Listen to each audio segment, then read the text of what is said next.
Hi there, Al Iverson here. It's time for another one of your email authentication and deliverability questions answered. Let's get right to it. Today's question is, help, where did my Yahoo feedback loop go? What is a feedback loop and what is this all about? A feedback loop is where you hit the report spam button at a mailbox provider like Gmail or Outlook.com, or in this case, Yahoo Mail.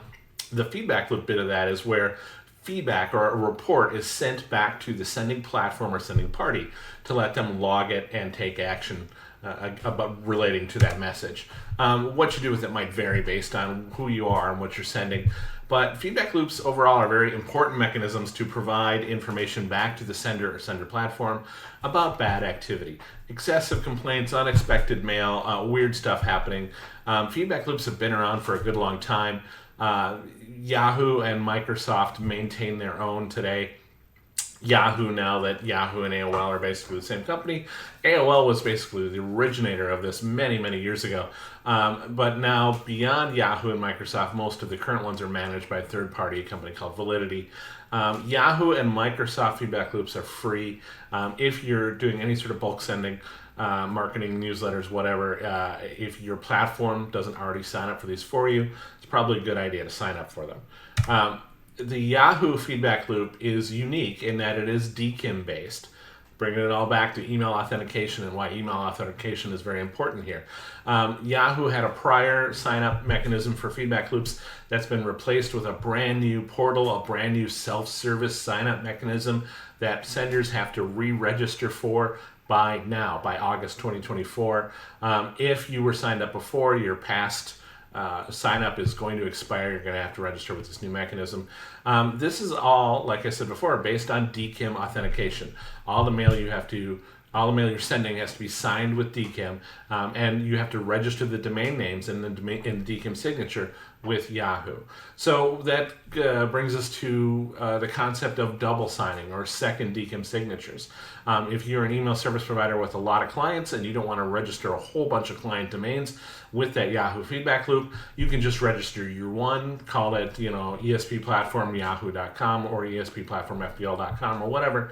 Add that as a second DKIM signature in your authentication configuration in outbound mail. Register that domain with Yahoo, and that'll be enough so that when you can go into the Yahoo UI and say, send me back reports for complaints about that domain, that'll be enough to cover your entire client base. In the past, some people, myself included, were afraid of double DKIM signing. We're worried about the reputational impact that a second or additional DKIM domains could have on a sender's domain reputation. Those concerns seem to be overblown. Tons of big platforms, very big platforms, are doing double DKIM signing today with no issues. So don't worry about that. That alone is not going to sort of tank domain reputation for your clients. But if you want to be flexible, have a way to support multiple DKIM domains, specifically for stuff like tracking Google Postmaster tools and Yahoo feedback loop and that sort of thing. Maybe 5 or 6 of those across your client base so that you can have some segmentation in case you do notice a reputational issue in the future. Another fun bit of information for you here, bringing it again back to email authentication, in this case, how I use the Yahoo's DKIM-based feedback loop to catch bad actors. I just re-registered my domains for the Yahoo feedback loop last week in preparation for taking screenshots to train and share info on that with another group of senders to help educate them, just like I'm sharing this with you now. So on Sunday, I started receiving email notification of complaints from Yahoo users. People were getting sign-up requests for my email newsletter and reporting that as spam. When I dug into that, I found that these were all fraudulent sign-ups, one every 1 or 2 minutes, all coming from different IP addresses, all clearly bots or proxies. To what end, I don't know. And this, even though this is all double opt-in, I was still generating complaints because I was annoying people with these sign-up messages, basically.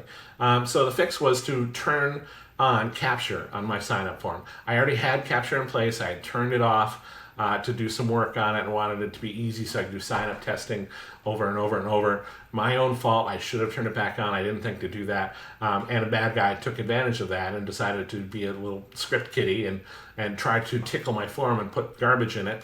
And the Yahoo feedback loop was what helped me catch that. They were sending reports back to me telling me that people were reporting that mail about of the sign-up attempts for our newsletter. They're reporting that as spam, and that drove me to look into it and figure out what was going on. Now, should you sign up for the Yahoo feedback loop? If you're not a newsletter sender or marketing sender, you still might want to consider it because if you are a bulk sender, you're going to need automation to deal with it. It's going to send a lot of reports. You need to be able to pull out tags and headers and log stuff and generate reports based on that.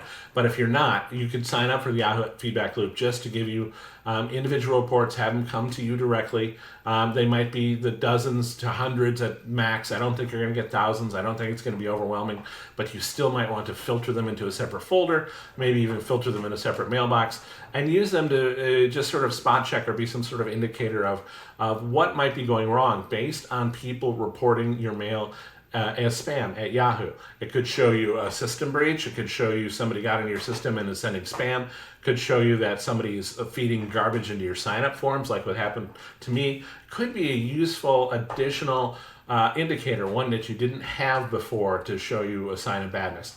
It's a little experimental.